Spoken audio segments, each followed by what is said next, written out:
गांधी चौक police ठाण्याने कारवाई करीत मिरज येथे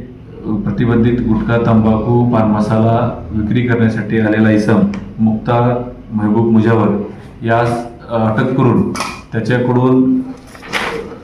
प्रतिबंधित तंबाखू व गुटखा मालाचा मोठा साठा जप्त केला होता। सदर कारवाईनंतर पुढील तपासामध्ये महात्मा गांधी चौक पोलीस ठाण्याने कर्नाटक राज्यामध्ये 3 वेगवेगळी पथके रवाना करीत सदर गुन्ह्यातील निर्मिती करणारे व मोठा साठा वितरण महाराष्ट्रामध्ये करणाऱ्या इसमांना ताब्यात घेतले आहे। यामध्ये सलीम गुरुसाब आवटे राहणार शाहूनगर बेळगाव कर्नाटक हे निर्मिती करणाऱ्या आरोपीस अटक करून या गुन्ह्यातील उमेश शंकर पाटील राहणार कुडची अतनी यांना साठा करून मिरज सांगली जिल्हा इथे वितरण करत असल्याने त्यांना या गुन्ह्यामध्ये अटक केलेली आहे। गुन्ह्यामध्ये तसेच आटपाडी येथील नयूम दिलावर शेख व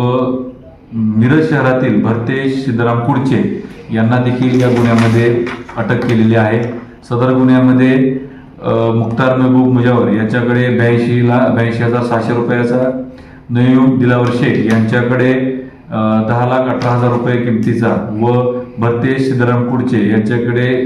साधारण 6,94,000 इत्यादीचा असा मिळून एकूण 17,95,844 रुपयाचा प्रतिबंध